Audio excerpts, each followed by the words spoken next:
Assalamu alaikum dear students. Students, we are starting a new topic today, that is what is a gene. We will discuss the important MCQs over here. Like first MCQ is Archibald Garrett and William Batson concluded in 1902 that certain diseases among their parents were more prevalent in particular families, right? And it is a long question, right? Then is the question, what do you know about the disease alkaptonuria? In alkaptonuria, the patient produced urine that contained homogentic acid. This substance oxidizes rapidly when exposed to air, turning the urine black. तो क्या होता है alkaptonuria disease में patients urine produce करते हैं जिसके अंदर होमोजेंटिसिक acid होता है और ये सब्सटेंस जैसे ही एयर के साथ एक्सपोज होता है ये ब्लैक कलर में कन्वर्ट हो जाता है.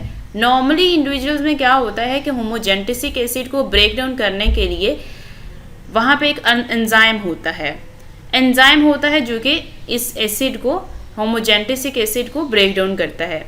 लेकिन जिन पेशेंट्स को alkaptonuria होगा उनके अंदर वो एंजाइम नहीं होगा जो कि कैटालाइज करेगा इसकी ब्रेकडाउन को. इसलिए हम कहेंगे कि alkaptonuria में बेसिकली एंजाइम डेफिशिएंसी होती है, right. Next, so here it is the one gene one polypeptide hypothesis. तो one gene one polypeptide hypothesis का मतलब क्या है? Beadle and Tatum concluded that genes produce the effects by specifying the structure of enzymes and that each gene encodes the structure of one enzyme. तो क्या होता है कि जीन्स जो हैं वो अपने इफ़ेक्ट्स प्रोड्यूस करते हैं जब वो एंजाइम के स्ट्रक्चर को स्पेसिफाई करते हैं. ठीक है, हर जीन जो है वो एक एंजाइम के स्ट्रक्चर को स्पेसिफाई करेगा.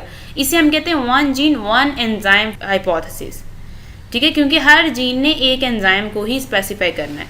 अब ऐसा है कि because many enzymes contain multiple proteins और पॉलीपेप्टाइड सब यूनिट्स. अब हर एंजाइम के अंदर प्रोटीन्स होती हैं और पॉलीपेप्टाइड सब यूनिट्स होते हैं और हर एक सेपरेट जीन से एनकोड होता है. इसलिए इस हाइपोथेसिस को हम कहेंगे one gene one polypeptide hypothesis, right. And it is very important short question.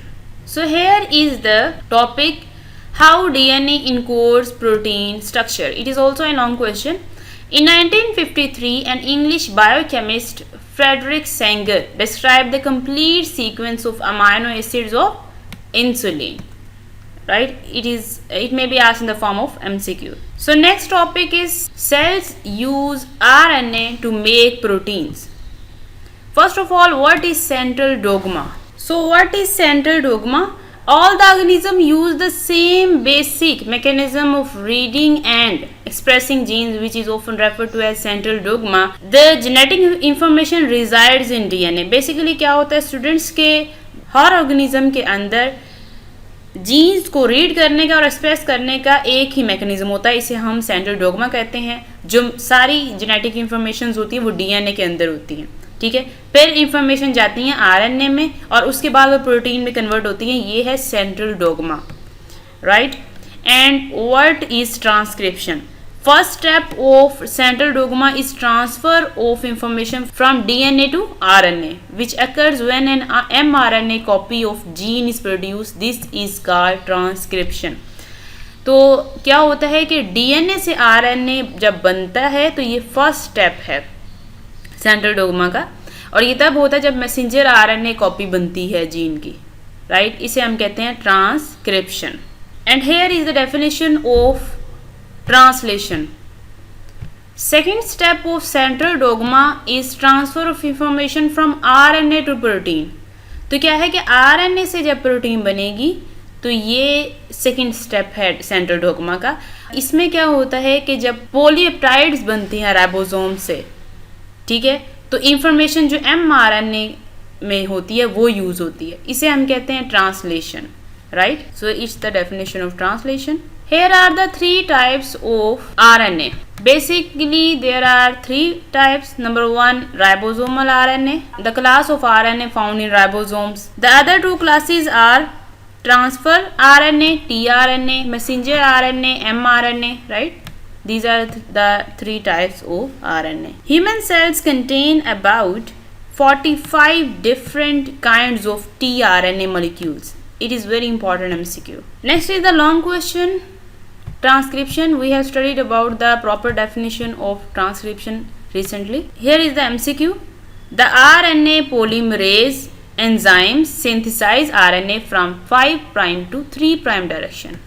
Right? And there are 3 types of RNA polymerases in eukaryotes, namely RNA polymerase 1, which synthesizes rRNA, RNA polymerase 2, which synthesizes messenger RNA, and rRNA polymerase 3, which synthesizes transfer RNA. These are very important MCQs. And now that is MCQ. In prokaryotes, within promoter there are 2 binding sites, TTG ACA, इसे हम कहते हैं -35 sequence, and TAT AAT and TAT AAT, this is -10 sequence.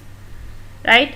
And eukaryotes में जो TTG ACA है वो -75 sequence है, and TTA AAT -25 sequence है. Right. So what is the first step in gene transcription? Binding of RNA polymerase to promoter is the first step in gene transcription. So what is the function of stop sequence? The stop sequence at the end of gene terminate the synthesis of mRNA. तो basically messenger RNA की synthesis को रोकने के लिए, terminate करने के लिए gene के एंड पे स्टॉप सीक्वेंस होता है. ठीक है, इसका काम क्या होता है? Termination. Right. Well students, these are our today's topics. Okay, thank you very much students.